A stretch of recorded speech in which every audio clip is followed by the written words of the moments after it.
He's taught millions worldwide how to become rich. Now, best-selling author and financial expert Robert Kiyosaki reveals the financial secrets of the rich with you. See how Robert's simple formula for personal wealth can transform your life and put you on the path to true financial freedom. 60 Minutes to Getting Rich begins right now.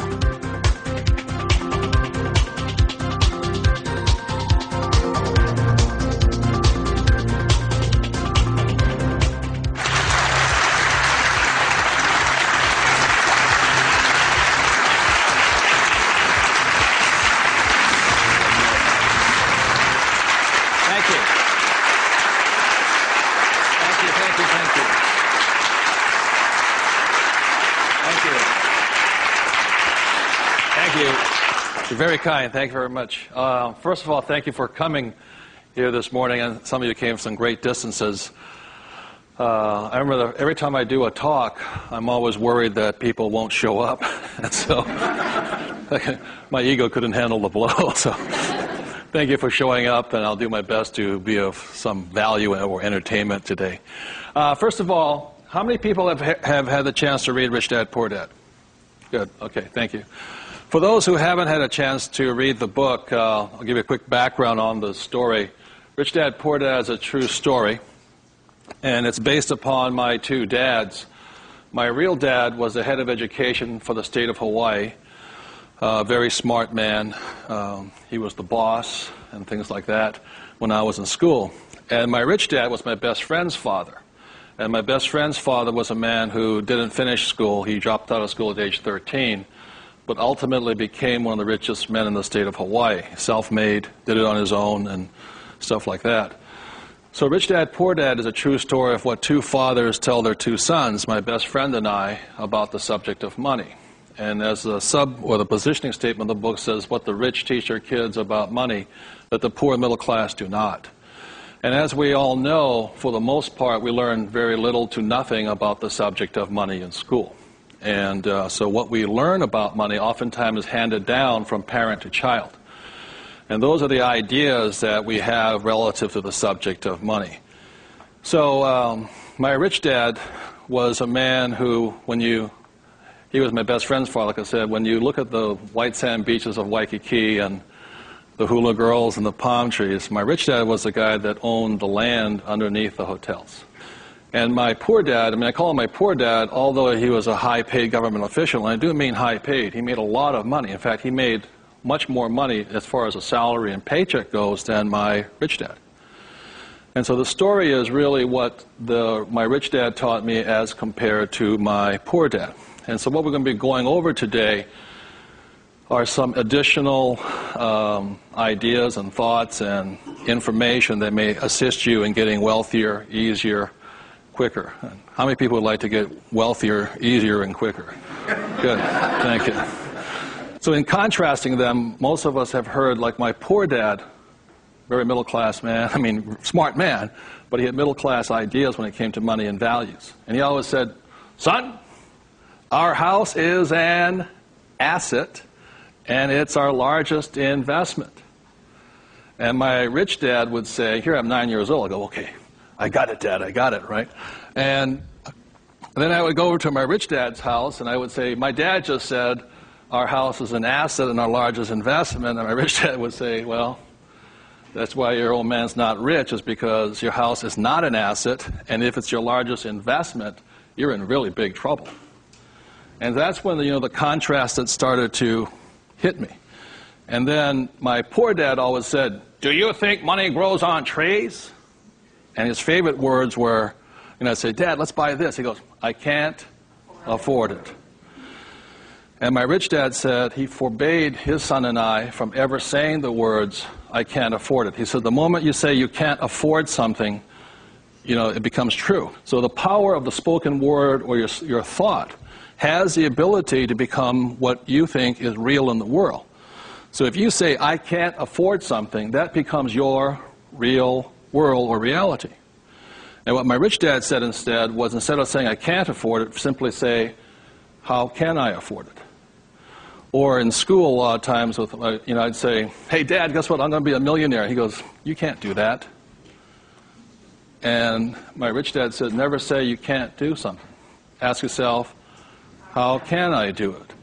And he said, and just in the switching of those words, if you say, how can I afford it, your mind opens up to the possibility. And your mind then has to go to work. This is your single most powerful tool you have is the brain. But if you say, I can't afford it, then the thing goes to sleep and it sits there, goes dormant, and doesn't have to do any more work. You're the one who's doing the work then. So those are some of the subtle, differences. My poor dad, the school teacher, the head of education, always said to me, he says, son, go to school, get good grades, get a safe, secure job, high-paying job, and work hard. And my rich dad said, that's a good idea if you want to work hard all your life. He says, but if you want to get rich, you have to learn how to have money work hard for you so you don't have to work for it. And you also have to learn to buy companies. Don't be the guy applying for the job, be the guy that's handing out the job. But I want to give you something I really say to people, is that there was 3 main points that I think made a difference in my life. And point number 1 is that I realized very early on in life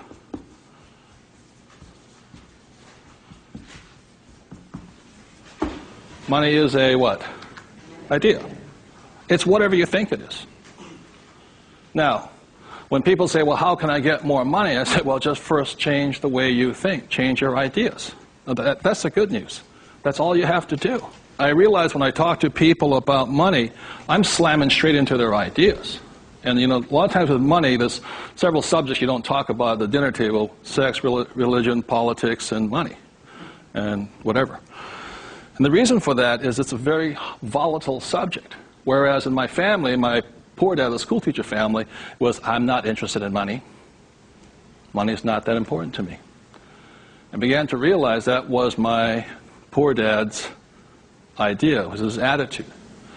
Whereas my rich dad always said to me, money is power. Money gives you power. Respect it. Treat it respectfully.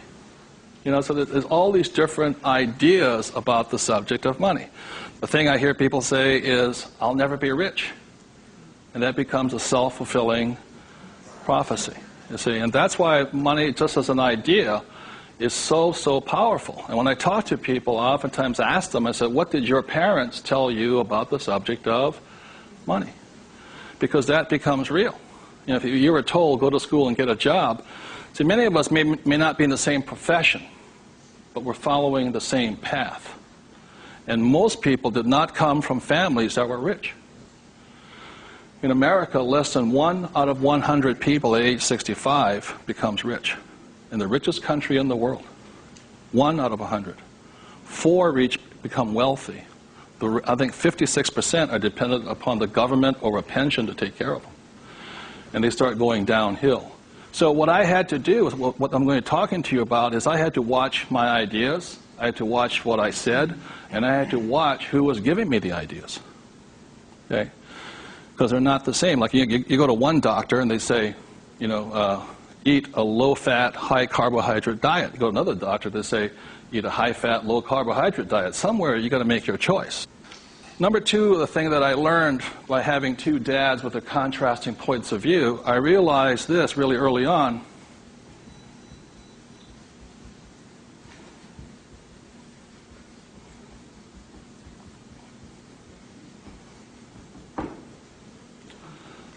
I realized that money doesn't make you what?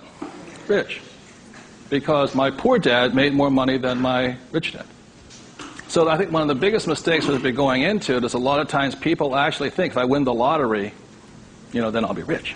Or if I go to Vegas or gamble or my luck changes, then I'll be rich. It has nothing to do with it. Money is a very powerful tool, as my rich dad used to say. If you use it well, it'll make you richer.